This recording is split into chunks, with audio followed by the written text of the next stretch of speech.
নৰেন্দ্ৰ মোদী ডাঙৰীয়া ইয়ালৈ আহিছিল তেতিয়া তেখেতে তাই অসমকে ধৰি 6 জনগোষ্ঠীক 6 মাহৰ ভিতৰত জনজাতি মৰ্যাদা প্ৰদান কৰিম বুলি তেখেতে বহুখন সভাত তেওঁ বক্তব্য ৰাখিছিল আৰু আমি সহজ সৰল আহোমসকলেও তেখেতক বিশ্বাস কৰি আমি 2014 পৰা বৰ্তমানলৈকে তেখেতলোকক আমি গাদীত বহাই আছো।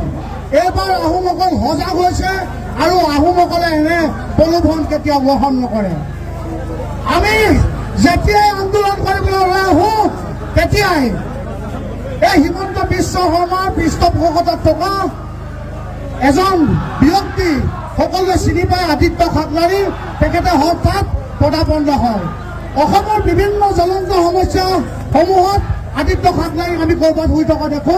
যেতিয়া 6 জনগোষ্ঠীয় জনজাতি মৰ্যাদা বিচাৰে তেতিয়া তেওঁ আহি সংবাদমেল আয়োজন কৰি চৰকাৰক আহ্বান জনাই যে আমাৰ জনজাতীয় লোকসকলৰ আহোমসকলৰ জনজাতি মৰ্যাদা প্ৰদান কৰিলে তেওঁলোকৰ বোলে অসুবিধা আছে।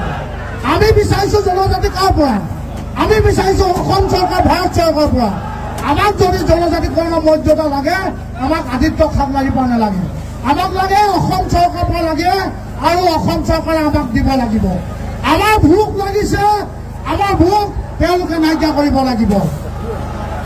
আৰু এটা কথা আমি স্পষ্ট কৰি দিব লাগিব সেইজন পিছলীয়া প্ৰধানমন্ত্ৰীক, আপুনি অহা 26 চনৰ নিৰ্বাচনৰ আগত তাই অসমসকলক যদি জনজাতি মৰ্যাদা প্ৰদান নকৰে তেতিয়াহ'লে এই চৰকাৰখনৰ বিৰুদ্ধে আমি সকালত টঙালি বান্ধিবলৈ সাজু হ'ব লাগিব।